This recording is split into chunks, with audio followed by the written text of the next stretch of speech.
You made my day. You made my day. You made my day. I'm Ralph Terrazas, Fire Chief, Los Angeles City Fire Department. Every day you see our firefighters and paramedics responding to calls throughout the city of Los Angeles. But there's so much more that you don't see. That is until now, as we take you inside LAFD.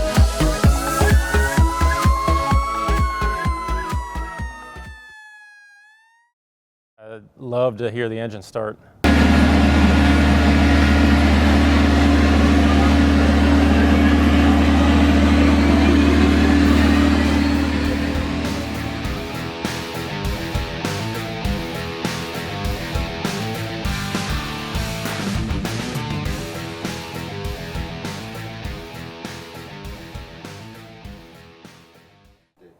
Air Operations has a lot of different roles. We're basically a tool for the fire department. So any way that the department needs to be supported, whether it be emergency or non-emergency, in the air, we're able to handle that. Nice shot, load and return. Take a few more of those, we'll definitely control it. Roger. LAFD's Air Operations section started in 1962 with one Bell 47 helicopter, and has grown to the robust operation it is today. With a daily staff of 14 members on platoon duty and 4 special duty staff, the section responds to a wide variety of mission types. We currently have 4 medium-duty helicopters, the Augusta Westland 139s, and we have 2 light-duty helicopters, those are the Bell Jet Ranger. Teamwork is critical in air ops. The magic happens because of 3 key players: the pilot, the aeromedic, and helitac. Pilot 3 runs can fly any of the aircraft and do all of our missions, and we do it from water dropping and firefighting to hoisting and rescuing people on the sides of hills. We do sling load operations where it's a fixed line at the bottom of the aircraft and we can take supplies, or like when we do horse rescues, it's a sling load. VIP missions where we're taking fire chiefs or people doing surveys of the fire burn areas or possible floods, that kind of stuff.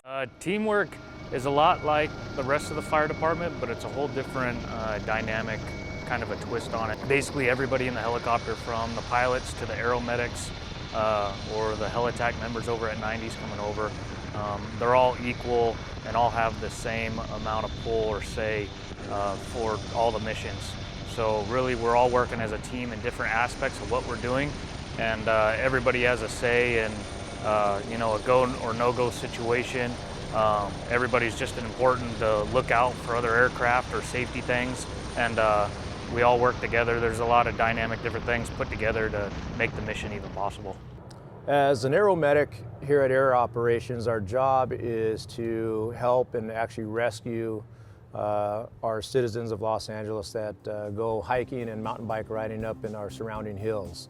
It's definitely exciting, and I think every time that I am on the hoist, which is the position that I really like to do, is the rescuer.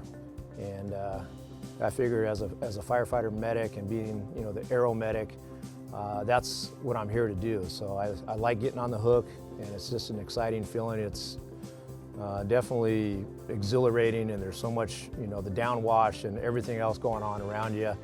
And we usually make a grand entrance. The role of the helitac is basically like the air support crew for the pilots. We assist on like brush runs, swift water, air ambulances, hoist training. That's the role of helitac. The helitac know their way around the aircraft. They handle the cam lock used to fill the water tanks for brush fires, perform hot refuel with the engines running, ensure all occupants are safely belted in, and control the hoist during a rescue. They are an important safety and operational specialist both in the air and on the ground.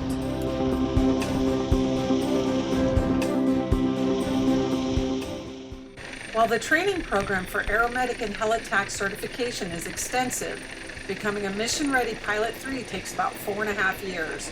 There are 3 requirements to start on the path to becoming an LAFD pilot.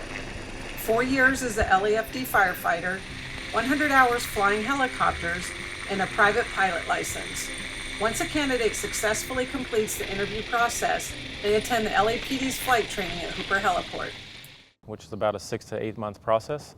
They'll gain 150 hours in helicopters and the Jet Ranger, as well as attain their commercial license and an instrument license.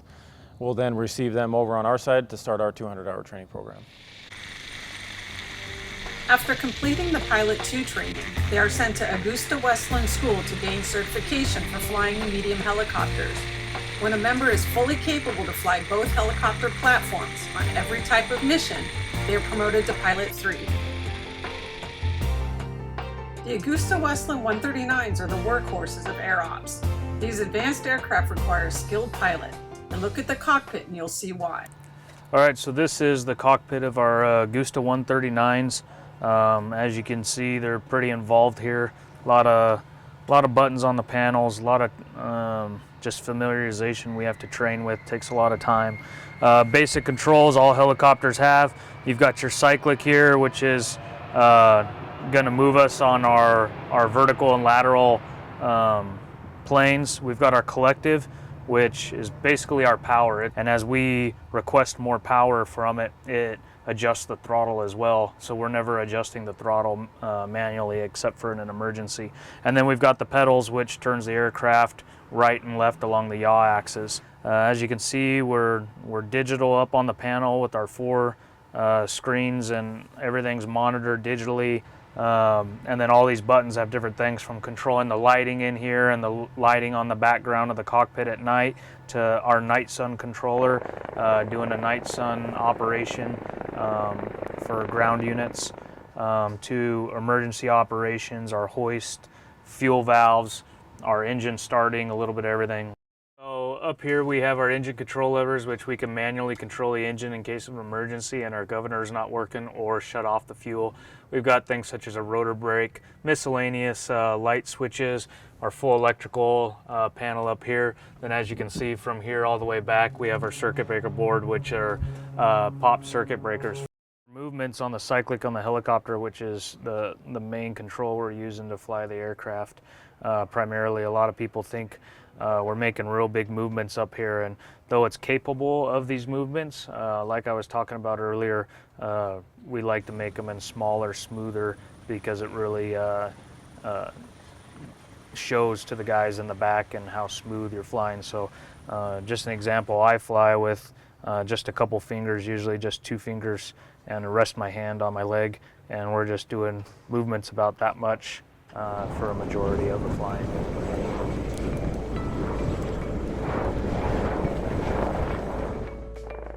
The LAFD is one of the limited number of fire departments using night vision goggles to allow for a 24/7 water drop operation. NVGs are an advanced skill that requires extensive training but brings significant value in increased safety. A way that you got to get used to it, because the NVGs can throw off your depth perception and stuff, but we do enough training in there that you get used to it. So doing water dropping at night, although it's probably a little more challenging in the day to hit your spot and stuff, the NVGs really help with our safety factor of it. Being an LAFD pilot may be challenging, but it's even more rewarding. You get up flying, and as you look around, there's very few people up in the air, so you feel privileged that you're one of those few people that actually get to fly up, fly around, and then going from one area to the next. And it's just a great freedom to be out there and flying around. Yeah, he did some good. Yeah. All right. 3's off the drop. Nice job, Johnny. LAFD Air Ops has come a long way since 1962. From water dropping to hoist rescues to recon, it is an integral part of our everyday operations. We're a stronger department because of the highly skilled aeromedics, helitac, pilots, and command staff.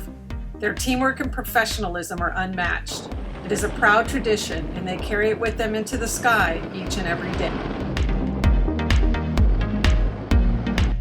We hope you've enjoyed this look inside LAFD, and we have so much more we'd like to show you. So please subscribe, share, and like, and look for us next time on #InsideLAFD. You make my day. You made my day. You made my day.